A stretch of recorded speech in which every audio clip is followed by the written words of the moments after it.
With cunning and brutality, the Romans crafted weapons that terrified entire nations, but their most dangerous invention was not steel, it was their genius. From the 1st century onward, Rome's rise was not just the story of soldiers marching across Europe, Africa, and Asia.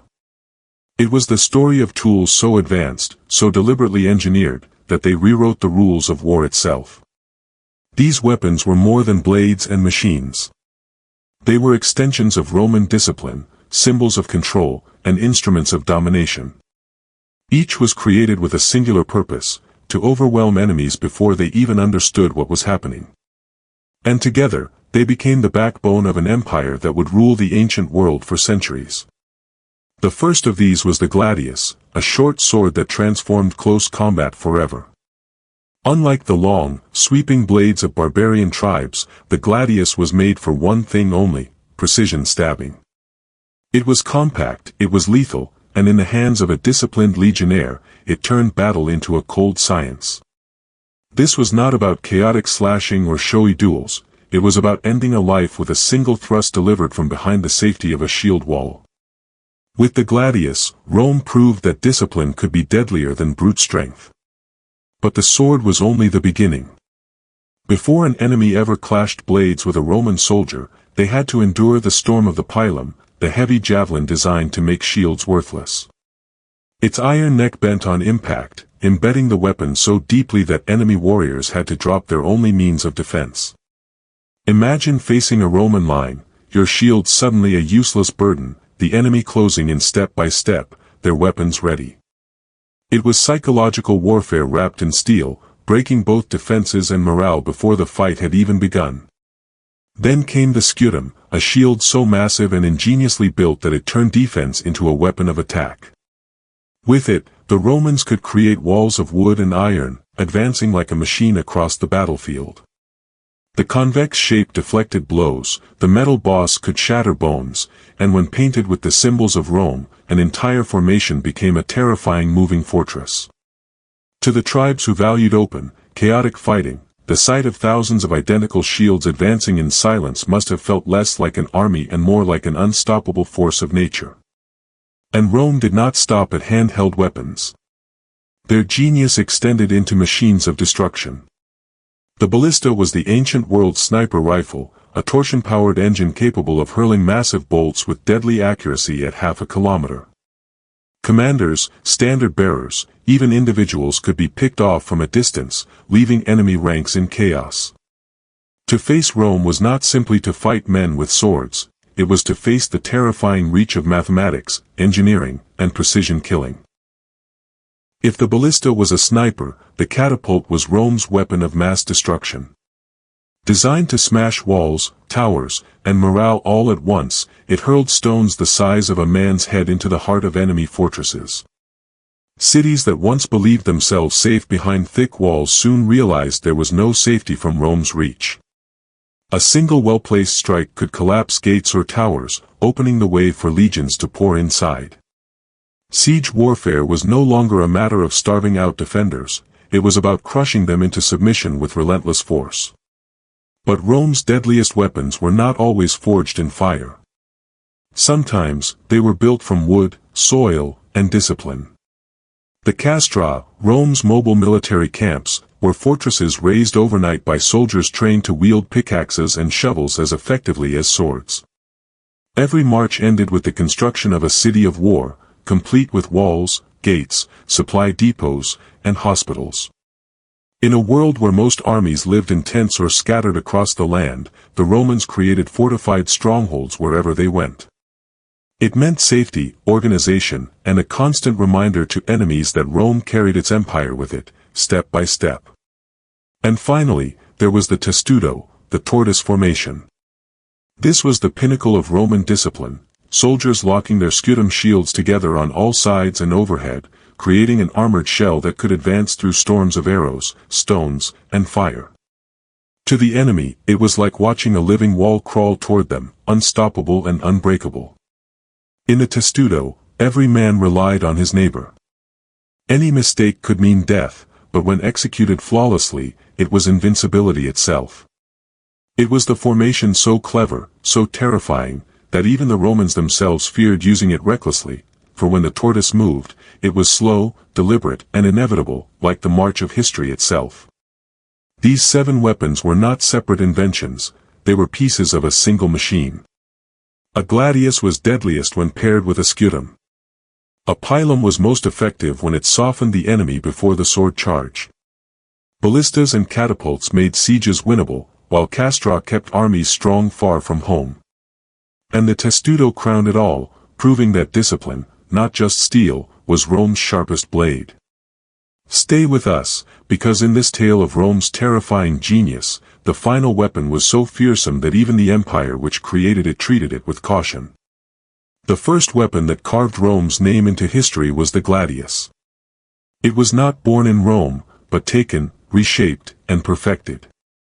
The Celtiberians of the Iberian Peninsula had long wielded short, double-edged blades designed for quick killing in brutal close combat.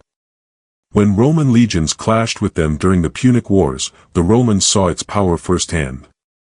They did not dismiss it as the weapon of barbarians, they adopted it, refined it, and turned it into the most recognizable symbol of Roman conquest. The Gladius became not just a sword but an extension of Roman discipline, a blade that turned thousands of farmers and peasants into professional killers marching in unison. Unlike the long, sweeping swords carried by tribes across Europe, the Gladius was designed for stabbing. Its blade, usually between 60 and 75 centimeters, was narrow, double-edged, and razor-sharp at the tip. Its weight rested close to the hilt, making it fast and responsive. In a duel, it was devastating, but in formation it was even deadlier. Roman tactics demanded soldiers lock themselves into tight shield walls, advancing shoulder to shoulder. In that confined space, there was no room for broad slashes or wild swings. The Gladius fit perfectly. It allowed legionaries to strike from behind the protection of their Skutum shields, delivering quick, accurate thrusts into the gaps of enemy armor. With every step forward, a Roman line became a machine of precision stabbing, each thrust small, but lethal. What set the Gladius apart was not just its shape, but the system around it. A barbarian warrior might wield his sword with individual skill, relying on personal courage and brute force. A Roman legionnaire wielded his Gladius as part of a synchronized rhythm. Each soldier was drilled endlessly to use it the same way, controlled, economical, efficient. Recruits practiced on wooden stakes called pilum, stabbing until the motion became reflex. They were ordered to thrust, never slash. A slash might wound, but a thrust killed. It pierced lungs, guts, and hearts. It was the difference between leaving an enemy angry and leaving him dead. In the psychology of combat, the difference was everything. The terror of the Gladius was not only in the wounds it inflicted, but in the speed of death it delivered. Imagine facing a Roman line. You raise your shield, bracing against the push of their formation. Before you swing, a blade slips between ribs. You stumble, but the Romans do not stop. The line advances. Another thrust. Another death. It was not chaotic. It was methodical. That was the true horror of the Gladius, it killed not with passion but with cold precision. Over time, the sword itself evolved. Early versions, like the Mainz type, had long, narrow tips designed to punch through armor. Later, the Pompey variant shortened the blade, straightened the edges, and became even better suited for close-packed fighting. Cavalry, too, found a version of their own in the spada, a longer blade better suited for combat on horseback. But whatever its form, the Gladius remained the same at its core, a weapon made to stab, to kill quickly, and to kill in numbers. The influence of the Gladius did not vanish with Rome. Its design principles survived through centuries. Medieval arming swords, military daggers, and eventually modern bayonets all trace their philosophy back to the Gladius, a compact weapon, optimized for thrusting, carried not for duels but for the efficiency of the battlefield. Even today, combat knives carry the same DNA, short, balanced, easy to control, meant for a single, decisive thrust. Rome may have fallen, but the science of killing it perfected lives on in the weapons soldiers still carry into war. The Gladius was more than steel. It was a symbol of Rome's brutal genius. A blade small enough to be overlooked, yet powerful enough to shape an empire. It represented everything about Rome's way of war, discipline, precision, and the cold understanding that battles were not won by honor or chaos, but by methodical killing, soldier after soldier, thrust after thrust. If you're impressed by how one small blade reshaped the ancient world, don't just watch quietly, subscribe to Tale of History. If you don't, at least explain in the comments why you'd rather ignore the story of the sword that built an empire. The next weapon in Rome's arsenal was not a sword, but a spear so deceptively simple that it crippled entire armies before a single blade was drawn. This was the Pylum, a heavy javelin designed not merely to wound, but to destroy the one thing every warrior trusted most, his shield. At first glance, it seemed like any other spear, a wooden shaft nearly 2 meters long, tipped with iron. But Roman engineers gave it a secret. The iron shank was deliberately made thin and soft near the point of attachment. When the Pylum struck a shield, it bent under its own weight. The weapon could not be pulled free. It hung there, awkward and heavy, turning the shield into dead weight. A soldier could no longer maneuver it, no longer raise it to protect himself. In the chaos of battle, there was no time to repair or recover. The shield had to be dropped, leaving the man exposed and vulnerable to the Roman advance. The genius of the Pylum was not its ability to kill on impact, though it certainly could. Its genius lay in how it stripped enemies of their defenses just seconds before the clash of swords. Roman commanders perfected this sequence. As the enemy charged, legionaries loosed a storm of pilum. Thousands of spears rained down, embedding themselves in shields and armor. Suddenly, entire lines of warriors found themselves burdened with shields that dragged at their arms, impossible to hold steady. Before they could adapt, the Romans were upon them, their Gladius stabbing from behind a wall of Skutum. It was not one blow that broke the enemy. It was the calculated destruction of their defenses, followed by the relentless thrust of Roman steel. There were different types of pilum. The lighter version weighed barely more than a kilogram, designed for distance throws that disrupted enemy formations at range. The heavier version, twice that weight, was intended for short-range volleys with devastating force, capable of punching through both shield and armor in one strike. Some pila had barbed or serrated tips, designed to lodge deep in flesh and wood alike, leaving wounds that could not be ignored. Others carried weighted heads to maximize penetration against thick defenses. Each variation was a refinement of the same principle. Once thrown, the weapon made itself useless to the enemy and deadly to his chances of survival. The effect of this innovation was not only physical but psychological. Imagine the scene: a barbarian warrior grips his shield, his last protection against the advancing Roman machine. Suddenly, a pilum slams into it, bends, and hangs there like a curse. The shield grows heavy, unbalanced, impossible to maneuver. Around him, comrades curse and stumble, discarding their own shields to free their arms. In that moment, they are naked before the Roman line. The confidence they carried into battle collapses in seconds. The weapon they trusted has betrayed them. And ahead, the Romans keep advancing, unbroken, unstoppable. Evidence of this strategy still litters ancient battlefields. Archaeologists have uncovered thousands of pilum tips buried in the earth, silent testimony to the storms of iron that once rained down upon Rome's enemies.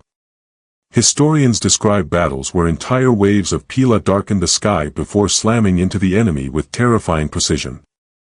At the Battle of Pydna, at Alesia, at countless unnamed skirmishes across Europe, the pilum opened the way for Rome's sword. It was not a spear to be thrown back. It was a weapon that gave itself to the Romans alone. The pilum wasn't just a spear, it was a shield breaker. If you can't acknowledge that kind of brilliance with a subscription, then maybe comment and tell us why Rome's deadliest trick isn't worth your click. The Romans did not stop with the sword or the spear. They built their empire on something far larger, far heavier, and far more terrifying than any single weapon.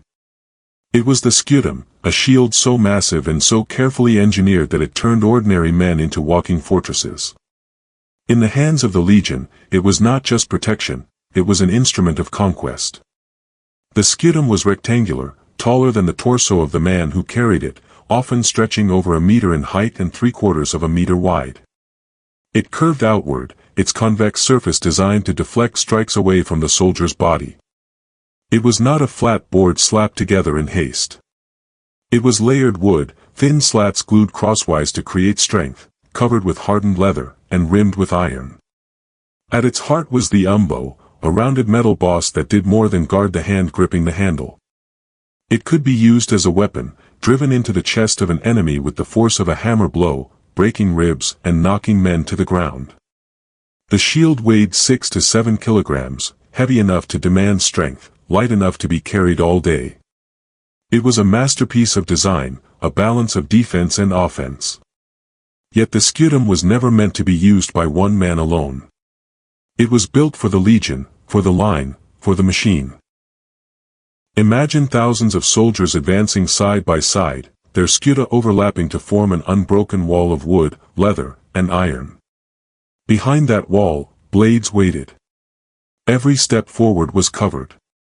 Every thrust of the Gladius was hidden until the last moment. Enemies saw not men but a single moving structure, grinding across the battlefield like the gears of some ancient engine. Against such a wall, courage crumbled.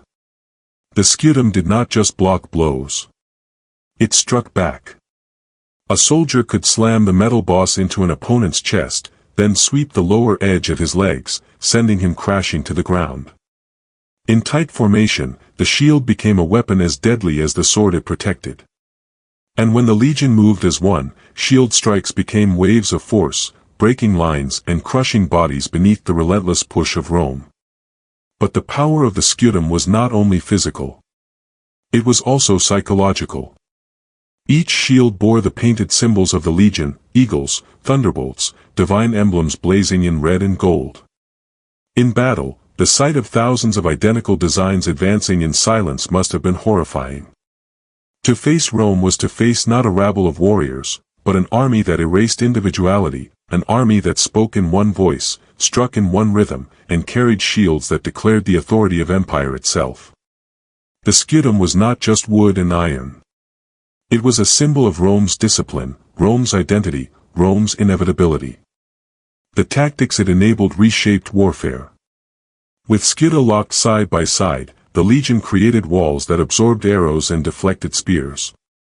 In the famed testudo, or tortoise formation, shields overlapped on every side and overhead, turning soldiers into an armored dome that advanced slowly but relentlessly.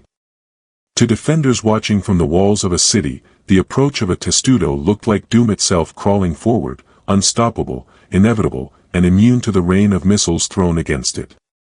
Even today, the echoes of the Skutum remain.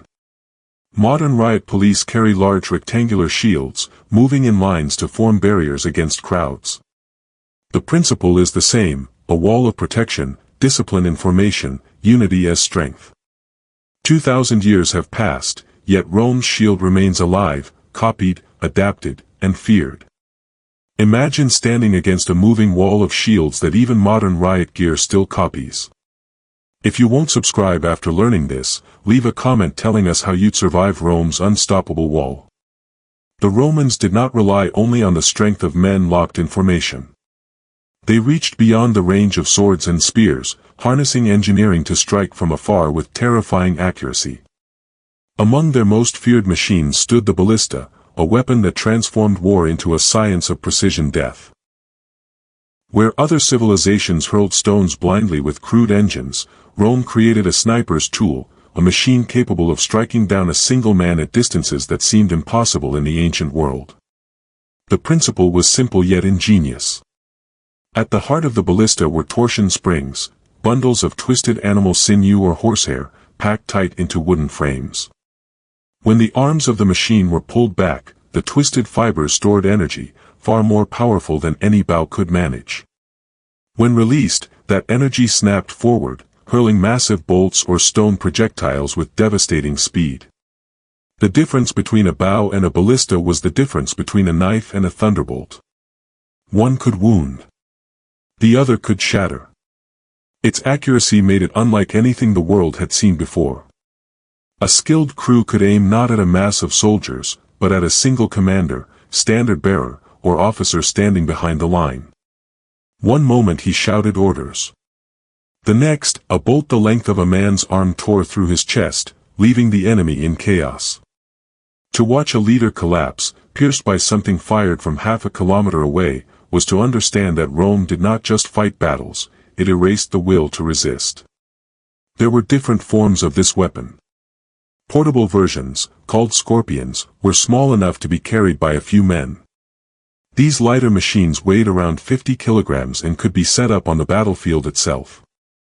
They fired bolts with uncanny precision at medium range, tearing holes in enemy formations.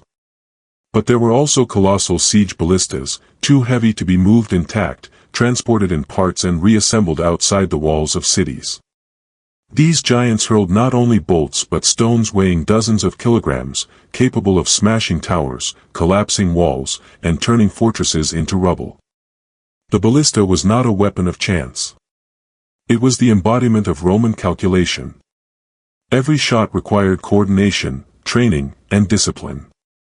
Crews worked in unison, cranking the arms, placing the projectile, calculating the angle, adjusting for wind, and waiting for the order.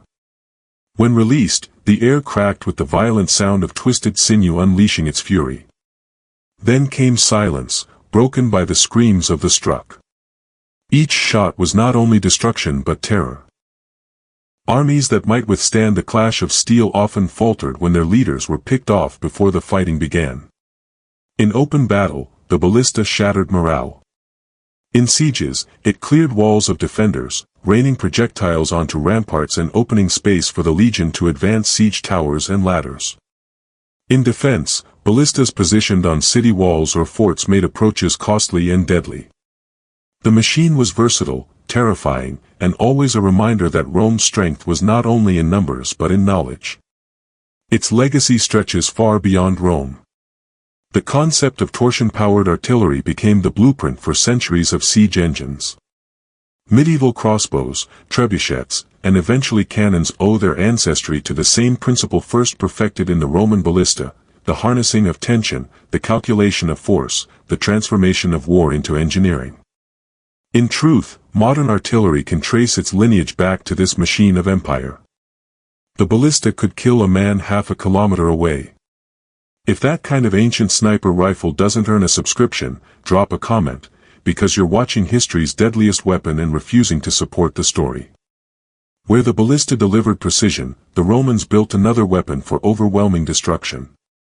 This was the catapult, a machine not designed to strike individuals but to annihilate fortresses, towers, and the very confidence of those who thought stone walls could keep them safe. The catapult was not an invention of Rome alone. It had roots in Greek warfare, but Roman engineers took the crude beginnings of the device and forged them into something far more terrible. They made it larger, stronger, and more reliable. What began as a tool to harass enemies became a weapon that could level cities. The catapult hurled death in many forms. Its most common ammunition was stone, but not smooth, rounded stones that might glance off walls. Roman stones were jagged, sharp-edged blocks of granite or basalt, carved to split masonry on impact.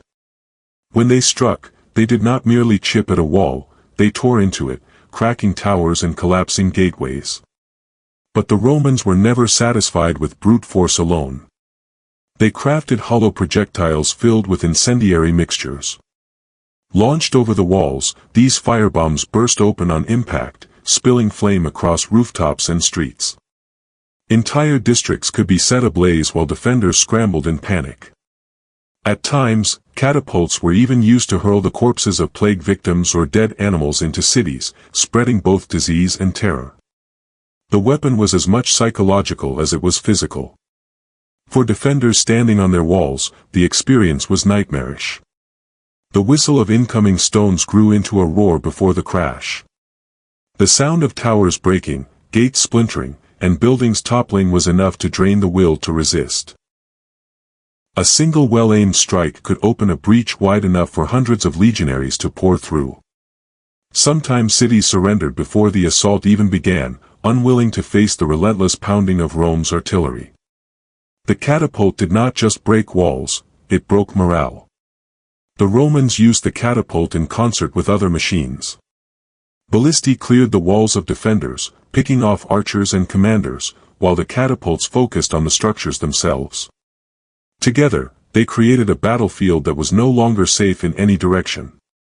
If you were behind the walls, stones crushed you. If you stood on the ramparts, bolts pierced you. If you attempted to fight in the open field, the legion's shields and swords awaited. Against this combined force, even the strongest fortresses crumbled. The catapult was more than a siege engine, it was a philosophy of war. Rome refused to accept the idea of impregnable. If walls rose, they were brought down. If towers were built, they were toppled. The message was clear, no stone structure could stand against the empire's will. That philosophy carried forward long after Rome's decline. Medieval trebuchets, capable of flinging even heavier stones, were direct descendants of Roman siegecraft. And when gunpowder cannons finally appeared, they carried within them the same brutal principle first perfected by Rome, the power to shatter walls and with them the illusions of safety. A single catapult stone could end a city's hope of survival. If you're still not subscribed, tell us in the comments why learning about the weapons that crushed empires isn't worth it to you. Not every weapon forged by Rome was made of steel or powered by torsion. Some were carved from earth, timber, and discipline. The Castra, Rome's mobile fortified camp, was the invisible weapon that allowed legions to march endlessly across continents without ever being caught unprepared. It was not a sword that killed nor a catapult that smashed walls, but a fortress built anew every single night, wherever the legion halted. Each castra followed a standardized design so precise that every soldier knew his place without hesitation. The first act on reaching new ground was not rest, but labor. Moats were dug swiftly, sometimes 1.5 meters deep, their earth piled high into ramparts. Palisades of sharpened stakes crowned the walls. In a few hours, a bare field became a stronghold. The perimeter was marked with gates placed at exact points of the compass, the central crossroads laid out with mathematical accuracy, and at the very heart rose the praetorium, the command post from which the general ruled. Around it spread rows of tents, aligned like the streets of a city, each quarter belonging to a cohort or century. The castra was more than a military habit, it was a manifestation of discipline. Soldiers who had marched all day under heavy loads now became builders, wielding pickaxes, shovels, and axes with the same precision they used their swords. Each man knew his task. Some dug trenches, others set palisades, others laid roads or erected tents. There was no chaos, no wasted movement. In 2 or 3 hours, the legion transformed wilderness into order, chaos into a fortress. And when the morning came, the camp was dismantled, the army moved forward, and the ritual began again. The effect of this system was profound. In hostile lands, enemies expected weary invaders to rest exposed at night, vulnerable to raids. Instead, they found a city of war rising before them, complete with walls, gates, watchtowers, kitchens, supply stores, and even hospitals. The castra gave the legion rest under protection, commanders secure places to plan, and soldiers the confidence that, wherever they marched, Rome itself followed them. To strike a Roman camp was to invite disaster, for its defenses made it nearly as hard to breach as a permanent fortress. This invisible weapon was a symbol of Roman discipline and order, and its legacy lives on. Modern armies still build standardized bases, with defensive perimeters, command centers at the core, and barracks arranged in rigid order. Military engineers today follow principles first laid down by the Romans: secure the perimeter, organize the interior, prepare for both comfort and combat. The castra was not simply a camp. It was Rome itself in miniature, a fortress that marched, rested, and conquered alongside the legion. There was one final weapon that did not rely on iron tips or massive engines of destruction, but on the sheer discipline of men who became something greater than themselves. It was called the Tudo, the tortoise. To the enemies of Rome, it looked less like an army and more like a living fortress crawling toward them, unstoppable and impenetrable. The formation was deceptively simple. Each soldier lifted his scutum and locked it into place with those of his comrades. The men in the front raised their shields forward, forming an unbroken wall. Those on the sides angled theirs outward to guard the flanks. And those in the middle lifted their shields overhead, overlapping them like scales of armor. In moments, a block of men became a solid shell of wood and iron, sealed on every side. Arrows fell in vain. Stones bounced away. Even boiling oil poured from the battlements slid harmlessly down the curved surfaces. The testudo was most often used in sieges, when Roman legions advanced under withering fire from city walls. Step by step, they crept forward, shields clattering together, the sound of disciplined movement replacing the chaos of battle. For the defenders above, it was a nightmare. No matter how many missiles they hurled, the mass below kept advancing. The tortoise was slow, but it was inevitable. And in that slow inevitability lay its terror. Because once the formation reached the walls, the siege engines and battering rams it sheltered would finish what the catapults had begun. But the testudo was not confined to sieges alone. On open battlefields, it allowed Roman troops to close the distance against archers and artillery. Enemy bowmen who once relied on the safety of distance suddenly found their arrows useless. What had always been a killing advantage dissolved before their eyes as a moving fortress approached, shields glinting in the sun, swords hidden but waiting. To stand and watch such a formation grind forward was to feel helpless, as though death itself marched cloaked in iron and discipline. Its power lay not just in protection, but in symbolism. No single man could create a tortoise. It demanded unity, absolute trust, and the subordination of self to the legion. Each soldier held his shield not only for himself, but for the man beside him. If one faltered, the shell cracked. If all obeyed, the formation became invincible. The testudo embodied the Roman way of war, not individual heroism, but collective strength, not wild courage, but methodical discipline. The legacy of the testudo echoes even today. Modern riot police formations, with shields locked side by side, advancing as one against hostile crowds, are direct descendants of Rome's tortoise. Across centuries, the image remains the same, a wall of shields moving as if alive, absorbing blows without breaking, pressing forward without hesitation. The testudo was more than a tactic. It was a philosophy of war turned into flesh and iron. It showed that the greatest weapon Rome possessed was not its sword, its spear, or its machines, but its ability to make thousands of men act as one.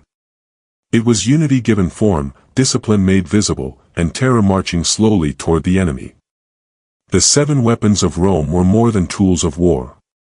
They were pieces of a vast machine, each designed with purpose, each feeding into the other, each ensuring that when the Roman legions marched, no enemy could stand against them for long. To understand them is to understand how Rome conquered half the known world and held it for centuries, not by accident, not by chance, but by deliberate genius, sharpened into iron and carved into stone. The Gladius was the blade of precision. In the hands of a disciplined soldier, it was not a weapon of showy duels or desperate slashes, but a surgeon's knife for the battlefield.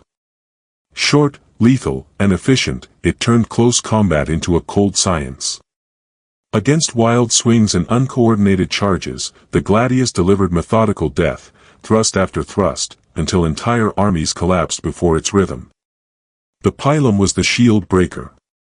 With one storm of javelins, Rome could strip an enemy of his most trusted defense. Shields bent and dragged down by iron shafts became useless, leaving men exposed to the Roman charge. It was not just a spear. It was the weapon that stole courage, leaving warriors to face the advancing legions with nothing but bare arms against steel. The Skutum was the fortress shield.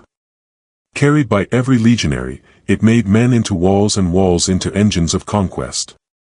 With its convex surface, iron boss, and immense size, it protected the soldier while offering him a weapon in return.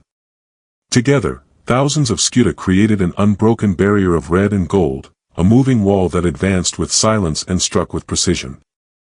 It was protection, offense, and terror, all painted with the emblems of empire. The ballista was the sniper of the ancient world. Its torsion springs turned animal sinew into raw force, flinging bolts with such accuracy that commanders could be plucked from the heart of their armies. Leaders died before their men's eyes, and morale collapsed in an instant. It was the proof that Rome did not simply fight with numbers, it fought with mathematics, engineering, and cold calculation. The catapult was the city killer. With stones jagged and heavy, with fireballs bursting over rooftops, it tore down the illusion of safety behind high walls. Towers cracked, gates splintered, entire populations surrendered before Roman soldiers ever touched the gates. The catapult declared to the world that no fortress was impregnable, no city beyond Rome's reach. The Castra was the invisible weapon, a fortress conjured from nothing in a matter of hours. With moats, ramparts, palisades, and ordered streets, it turned a patch of wilderness into Rome itself. It kept soldiers safe at night, supplies secure on campaign, and commanders in control. It was the foundation that allowed the legions to march endlessly forward, carrying the empire with them wherever they went. And finally, the Tudo, the living wall. Formed by men locking their shields into one, it was more than a tactic, it was discipline made flesh. Slow, relentless, invulnerable, it crept toward fortresses and archers alike, a formation that no storm of arrows could break. To enemies watching from the battlements, it must have felt like inevitability itself, death approaching not as chaos but as order. These were Rome's weapons, but together they formed something greater than steel and wood. They created a system. The Pylum broke shields so the Gladius could strike. The Skutum protected the sword as the line advanced.